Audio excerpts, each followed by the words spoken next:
స్థలం పరిశుద్ధుడైన దేవుని యొక్క చేతి నీడలో మనం ఉన్నాం గనుక ఆయన నామంలో మనం చేయు ప్రతి ప్రార్థన ఆయన విని సమాధానం అనుగ్రహిస్తాడు.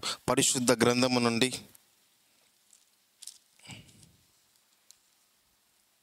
27వ కీర్తన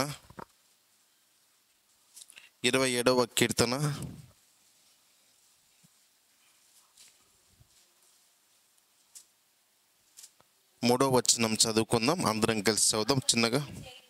నాతో యుద్ధము చేయుటకు దండు దిగినను నా హృదయము భయపడదు. నా మీదికి యుద్ధము రేగినను దీనిలో నేను ధైర్యము విడవకుందును. Praise the lord. దేవునికి మహిమ కలుగును గాక. ఈ మాట దావీదు కీర్తన అని రాయబడి ఉన్నది కనుక దావీదు తన అనుభవమును తెలియజేయుచున్న విషయాన్ని పరిశుద్ధాత్మ దేవుడు పరిశుద్ధ గ్రంథంలో రాయించి ఉంచారు. దావీదు అంటున్న మాట, నాతో యుద్ధము చేయుటకు దండు దిగినను నా హృదయము భయపడదు. నీ పక్కనున్న వారితో చెప్పండి, నీ హృదయం భయపడకూడదు అని. ఆమేన్. మరొకసారి చెబుదాం.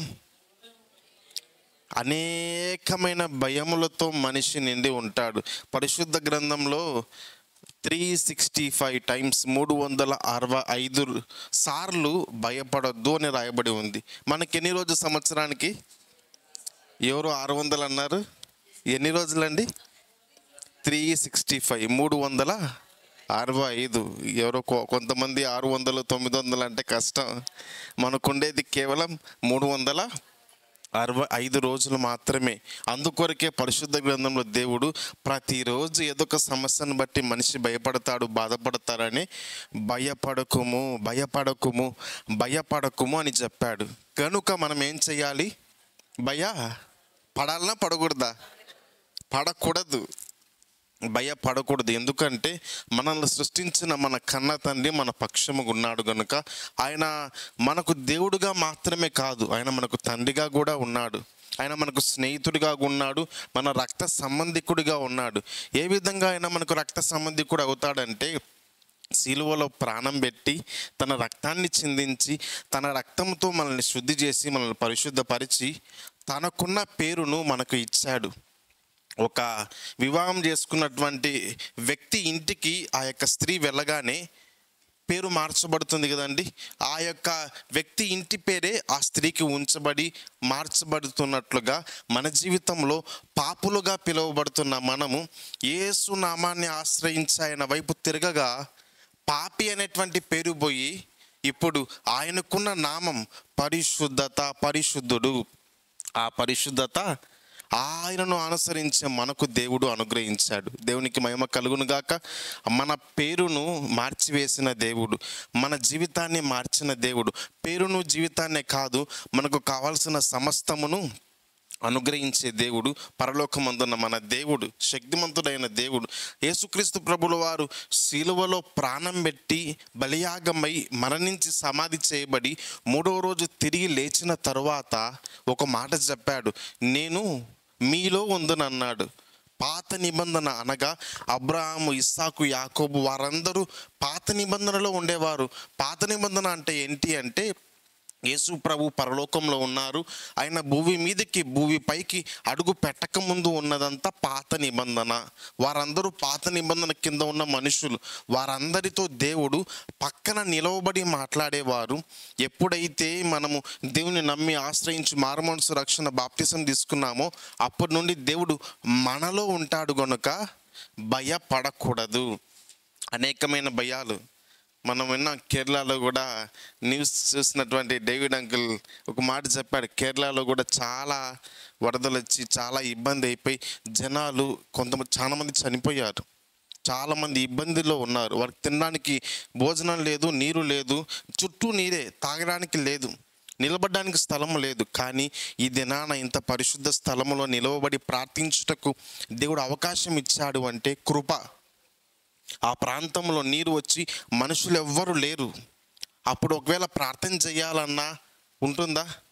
లేదు. ఒక తల్లిగారు తన యొక్క భర్తను, తన కుమారుణ్ణి ఒక ఎత్తు ప్రాంతంలో ఉంచేశారు. ఆమె ఆ ప్రాంతానికి ఎక్కుదామనే లోపల ఆమె నీళ్ళలో కొట్టుకొని పోయింది. కానీ దేవుడు కృపను బట్టి మనం బ్రతుకున్నామంటే మన ఎడలో ఒక ప్రణాళిక ఉంది. మనం ఆయన ఆరాధించాలని సమయాన్ని ఇచ్చినందుకు మనసారా మనం దేవుణ్ణి ఏం చేయాలి? కృతజ్ఞతతో స్తుతించాలి. ఇది మనం ఎందుకు పెట్టుకున్నాం ఈ ఉపవాస లేదంటే ఆల్ నైట్ ప్రేయర్ అంటే నెలంతయు దేవుడు చేసిన దానికి కృతజ్ఞత. మొదటి రోజు నుంచి చివరి రోజు వరకు దేవా మీరు నన్ను రక్షించారు, కాపాడారు, దీవించారు, ఆశీర్వదించారని ప్రార్థన చేయుటకు, కృతజ్ఞత చెల్లించుటకు ఇక్కడ అంతా మనం చేరి ఉన్నాం. ఎందుకు చేరామండి? కృతజ్ఞత చెల్లించుటకు. అయితే వచ్చిన వారందరూ కృతజ్ఞత పూర్వకంగా ఉన్నారా లేదంటే మత్తుగా ఉన్నారా? మత్తు అనగా ఆ సమయము, రాత్రికాల సమయం, చల్లటి వాతావరణం, చల్లగా జారిపోతే కృతజ్ఞత చెల్లించలేరు. కనుక చురుకుగా ఉండాలి. ఆ యొక్క గేమ్స్ ఆడేటప్పుడు లేదంటే క్రికెటర్స్ బ్యాట్ పట్టుకొని బాల్ని కొట్టేటప్పుడు నిద్రపోతూ ఉంటే కష్టం. ఆ బాల్ ఎక్కడెక్కడో తగిలిపోయి కింద పడతారు కదండి. ముక్కుకు తగలచ్చు, నోరుకు తగలచ్చు, కష్టంగా ఉంటుంది. ఆ బాల్ని కొట్టడానికి గట్టిగా పట్టుకో ఉంటారు బ్యాట్ని. అదేవిధంగా మనము మన యొక్క దేవుణ్ణి ఆరాధించుటకు చురుకుగా ఉండవలసిన సమయం ఇదే. రాత్రిని ప్రార్థన చేసే వారి జీవితంలో దేవుడు గొప్ప కార్యం చేస్తాడు. దావీదు అంటున్న మాట, నాతో యుద్ధము చేయుటకు దండు దిగినను నా హృదయము భయపడదు. దండు అంటే ఏంటండి? జనము. ఒకరిని జనం అంటామా? ఇద్దరిని అంటామా? దండు అనగా చాలా గుంపు, దాంట్లో వేల మంది ఉండొచ్చు. అంతమంది దిగినా నేను భయపడను అని భక్తుడైన దావీదు అంటున్నాడు. దేవునికి మహిమ కలుగును గాక. అంతమంది వచ్చి నా ఎదుట నిలవబడినా నాకు భయము లేదు అని దావీదు అనడానికి కారణం ఏంటంటే, ఒకవేళ దావీదు ముందు మనుషులందరూ నిలవబడినా దేవుడు మనము ఒక మాట పలికే లోపల తానే వారిని లేకుండా చేయగలడు. లేకుంటే వారినే కనబడకుండా వేరొక చోటిన వారిని మరుగుపరచగలడు. అంత శక్తిమంతుడు. అందుకొరకే దావీదు ధైర్యముతో అంటున్నాడు, నాతో యుద్ధము చేయుటకు దండు దిగినను నా హృదయము భయపడదు. భయం మొట్టమొదటిగా ఎక్కడి నుంచి ప్రారంభమవుతుంది? హృదయములో. టెన్షన్లో ఉన్నప్పుడు మనకు ఒక సౌండ్ వినపడుతుంది. ఏ సౌండ్ అండి? Heart beat. గుండె స్పీడ్గా రావడం అనేది సెటస్కోప్ పెట్టుకోకుండానే వినపడుతుంది మనకు. అవునా కదండి? డాక్టర్స్ అయితే సెటస్కోప్ పెట్టి చూస్తారు. టెన్షన్లో, భయంలో ఉన్నప్పుడు ఆ సౌండ్ మనకు ఏ సెటస్కోప్, ఏ మిషన్ అక్కర్లేదు, డైరెక్ట్గా మనకు బాడీ మొత్తం తెలిసిపోతుంది. కారణం ఏంటి అంటే టెన్షన్. దావీదు ఏది ఏమైనా పర్లే, నాతో ఉన్న దేవుడు నాకు జయమునిస్తాడు, శక్తినిస్తాడని చెబుతూ 3వ వచనం మనం చదివాం కదా. ఇప్పుడు 5వ వచనం చదువుదాం.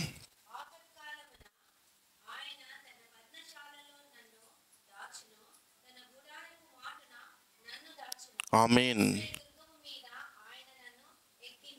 ఆమేన్. ఆపత్కాలమున ఆయన తన పర్ణశాలలో నన్ను దాచును, తన గుడారపు మాటున నన్ను దాచును, ఆశ్రయ దుర్గము మీద ఆయన నన్ను ఎక్కించును.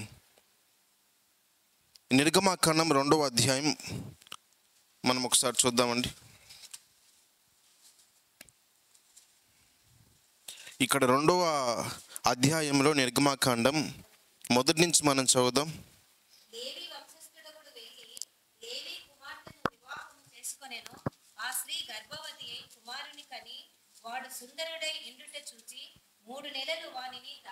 చాలమ్మా.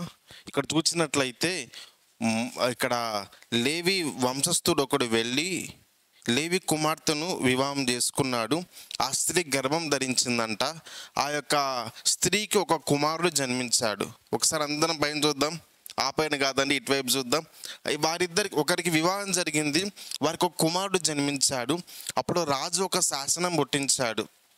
ఈ యొక్క ఎబ్రీలు లేదంటే ఇశ్రాయేలు ప్రజలు చాలా విస్తరించారు కనుక వాళ్ళని లేకుండా చేయాలని ఒక ఆజ్ఞ ఇచ్చాడు, రాజాజ్ఞ ఇచ్చాడు. ఇక ఇశ్రాయేలు ప్రజలలో పుట్టిన కుమారులు ఎవరు కూడా ఉండకూడదు అని. అలా ఆజ్ఞ ఇచ్చినప్పుడు జరిగిన సంఘటన ఏంటి అంటే, ఈ తల్లిగారు 3 నెలలు ఆ బిడ్డను మోషేని దాచిపెట్టింది. ఏ విధంగా దాచిపెట్టింది? రాజు యొక్క మనుషులు వస్తే ఆ బిడ్డ కనపడకుండా దాచిపెట్టింది. తల్లి తన బిడ్డను రక్షించాలని ఎప్పుడు కోరుకుంటుంది. ఆ వ్యక్తి మంచివాడైనా చెడ్డవాడైనా ఎవరైనా తన బిడ్డ రక్షింపబడాలి, తన బిడ్డ జాగ్రత్తగా ఉండాలని తల్లిదండ్రులు ఎప్పుడు కోరుకుంటారు. అయితే ఈ బిడ్డ చిన్న బిడ్డ. రాజు ఏం చెప్పాడు? ఈ యొక్క ఇశ్రాయేలు ప్రజలలో పుట్టిన పిల్లవాడు ఎవడు కూడా ఉండకూడదు, చంపాలి, నిర్మూలం చేయాలి, ఈ యొక్క బిడ్డలను నీళ్ళలో వేయండి అన్నారు, నైలు నదిలో పారివేయండి అన్నారు. సరే, ఈ యొక్క స్త్రీ ఏం చేసిందంటే 3 నెలలు ఆ బిడ్డను దాచిపెట్టింది. తర్వాత ఏం జరిగిందంటే 3వ వచనం చదువుదాం. తర్వాత ఆమె అతని దాచలేక వాని కొరకు ఒక జమ్ము పెట్ట తీసుకొని దానికి జిగటమ్మను కీలును పూసి అందులో ఆ పిల్లవానిని పెట్టి దానిని ఉంచగా తెలుసుకొనుటకు నిలిచి ఉండేను. మనం చూసినట్లయితే 2వ అధ్యాయములో ఆ స్త్రీ గర్భవతి అయి కుమారుని కని వాడు సుందరుడై ఉండట చూచి 3 నెలలు వాని దాచెను. తర్వాత ఆమె వాణ్ణి దాచలేక వాని కొరకు జమ్ముపట్ట చేసింది. 3 నెలలు ఆ తల్లి దాచిపెట్టింది. ఇంకా ఆమె వల్ల కాల. నా కళ్ళ ముందు నా కుమారుడిని హతము చేస్తూ ఉంటే చూడలేను, నా కళ్ళ ముందు నా కుమారుడిని ఒకవేళ 2 భాగాలుగా చేస్తే చూడలేనని ఆ తల్లి చూచి కన్నీరుతో బాధతో, ఒకవేళ రాజు మనుషులు వచ్చి ఈ బిడ్డను 3 నెలలు దాచిపెట్టానని ఒకవేళ 2గా చేస్తారేమో, 2 ముక్కలుగా చిన్న బిడ్డను చేస్తారేమోనని కళ్ళ ముందు చనిపోట చూచి భయపడి ఏం చేస్తారోనని వెళ్ళి ఒక జమ్ము పెట్ట తీసుకొని నీళ్ళలో వదిలింది. అనగా ప్రాణంగా ప్రేమించిన తల్లే సమస్య రాగా కుమారుణ్ణి తన దగ్గర ఉంచుకోలేని పరిస్థితి. అటువంటి పరిస్థితిలో తల్లి తన కుమారుణ్ణి నీళ్ళలో వదిలేసింది. ఈ లోకంలో ప్రేమలు కూడా అంతే. ఆ తల్లి ప్రేమించింది, దాచిపెట్టింది, 3 నెలలు ఏ విధంగా పోకుండా చేసింది. కానీ కళ్ళ ముందు చనిపోతాడేమోనని ఏమో భయపడి ఆ జమ్ము పెట్ట ఒకటి చేసి ఆ నదిలో వదలగా ఆ బిడ్డ వెళ్ళి ఏ యొక్క రాజు ఆ యొక్క బిడ్డని చంపమన్నాడో, మగ శిశువుని చంపమన్నాడో ఆ రాజు కుమార్తెకు ఈ యొక్క బిడ్డ వెళ్ళి దొరికాడు. రాజు యొక్క కుమార్తెకు ఈ యొక్క బిడ్డ వెళ్ళి దొరకగానే చూచి ఈ బిడ్డ చాలా చక్కగా ఉన్నాడు ఈ కుమారుడని తీసుకొని ఆ యొక్క రాజు పేరు ఫరో కుమార్తె యొక్క కుమారుడిగా ఈ చిన్న బిడ్డ తీసుకొని పెంచబడ్డాడు. ఆ వ్యక్తి పేరే మోషే. మోషే తన తల్లి ఇక నా కుమారుణ్ణి పెంచడానికి నాకు శక్తి లేదు.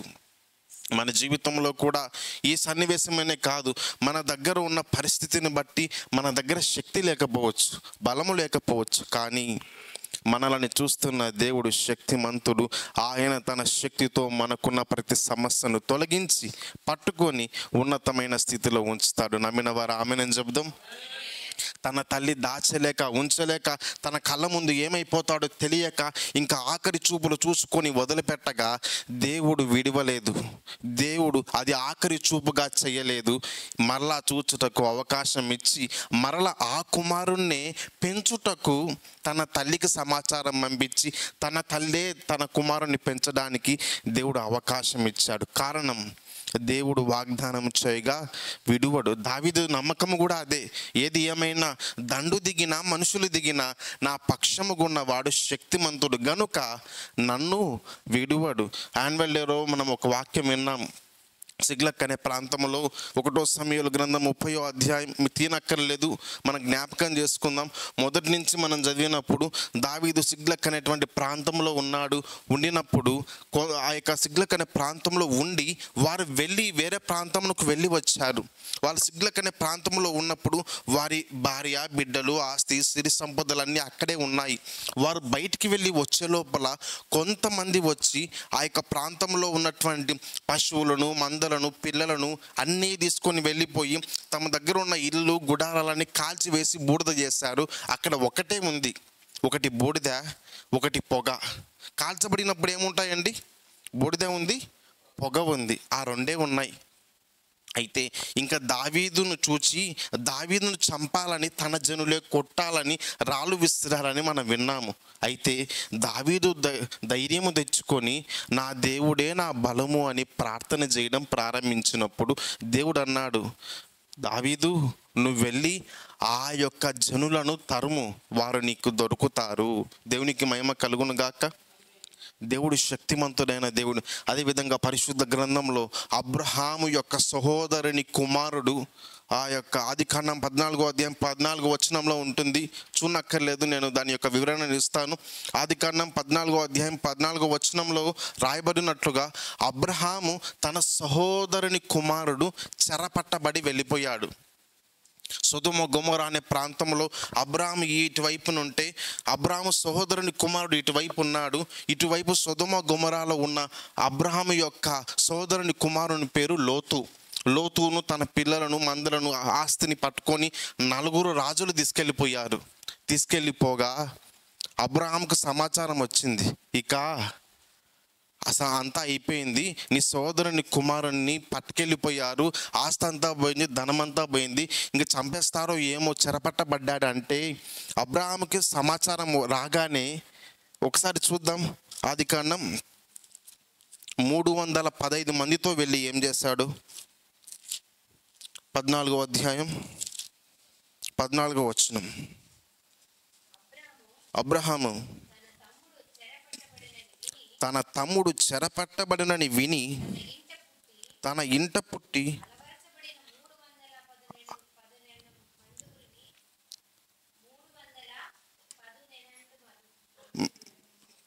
వెంటబెట్టుకొని దాని మట్టుకు ఆ రాజులను తరిమెను.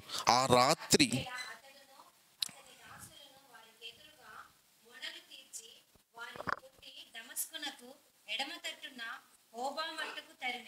ఆమేన్.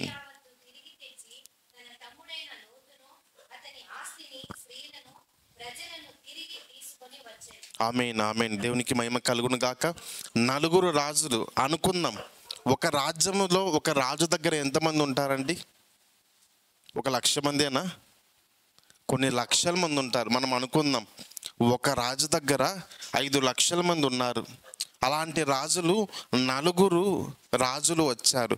4 రాజు దగ్గర ఒక్కొక్కరి దగ్గర 5 లక్షల మంది అంటే ఎంతమంది ఉన్నారు? 20 లక్షల మంది.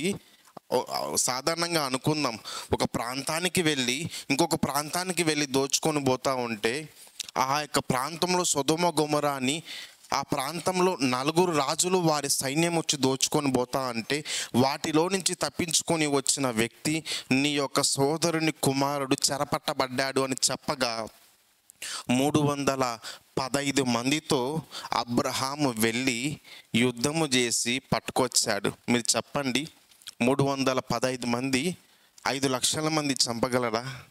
సాధ్యమేనా? కానీ దేవునికి సమస్తము సాధ్యం కనుక అబ్రహాము తన హృదయంలో విశ్వాసం ఉంచి నేను ఒక్కనైనా చాలు, యుద్ధము దేవుడే చేస్తాడు అని అడుగులు వేస్తా పోయాడు. మనం అడుగులు వేస్తే చాలు, దేవుడు విజయ పతాకం మన చేతికి అందిస్తాడు. నమ్మిన వారు ఆమేనని చెప్దాం. అడుగులు వేయుట మన వంతు. లేదు లక్షల మంది అక్కడ ఉన్నారు, వారు అరుపును చూసే భయపడతాననుకుంటే కష్టం. ఆ విధంగా అనక అబ్రహాము యవనస్తుడా, వృద్ధుడు, కట్టబట్టుకొని పోవాల్సినటువంటి వయసు కలిగిన వ్యక్తి తన మాటతో చెప్పాడు. తన జనులు 315 మందితో అన్నాడు, మనము వెళ్ళి నా యొక్క సహోదరుని కుమారుణ్ణి తీసుకొని వచ్చుటకు వెళదామనగా సరే గురువు గారు వెళ్దామని అందరు వెళ్ళిపోయారు. వాళ్ళు కూడా అవిశ్వాసంతో పలకలేదు. అబ్రాహాము నమ్మకం, నా దేవుడు ఎంతమందిలోనైనా విజయమునిస్తారని. చివరిగా ఒక మాట చూసుకుందాం. పరిశుద్ధ గ్రంథము నుండి 27వ కీర్తనలో నుంచే 6వ వచనాన్ని చూద్దాం. ఇప్పుడు నన్ను చుట్టుకొని ఉన్న నా శత్రువుల కంటే ఎత్తుగా నా తల ఎత్తబడెను. ఆయన గుడారములో నేను ఉచ్చాధ్వని చేయుచు బలులు అర్పించెదను. నేను పాడేదను, యెహోవాను గూర్చి స్తుతి గానము చేసేదను. ఇప్పుడు చుట్టుకొని ఉన్న నా శత్రువుల కంటే ఎత్తుగా నా తల ఎత్తబడెను అని దావీదు అనుటకు కారణం దేవుడే తన ధైర్యం. ఈ దినాన దేవుణ్ణి మన ధైర్యముగా ఉంచుకొని దావీదు గొప్ప విజయం సాధించినట్టుగా, అబ్రహాము గొప్ప రాజులను తరిమి వాళ్ళని వెనక్కి తెచ్చినట్టుగా దేవుని మీద ఆధారపడి ఈ యొక్క ఆగస్టు మాసం అంతా దేవుని మీద ఆధారపడదాం. మిగతా మాసంలో వద్దని కాదు, ఈ యొక్క మాసములో కృతజ్ఞత చెల్లిస్తూ మనం వింటున్నాం కనుక ఈ ఆగస్టు మాసం అంతా మన జీవిత కాలం అంతా దేవుని మాట వింటూ దేవునికి ఇష్టంగా జీవిద్దాం. దేవుడు తన బలమును చూపి మనం అడుగులు వేస్తూ వెళ్తూ ఉంటే విజయ పతాకం మన చేతికిస్తాడు. ఈ వాక్యాన్ని దేవుడు మన ఆత్మీయ మేలుకై దీవించి ఆశీర్వదించునుగాక. ఆమేన్.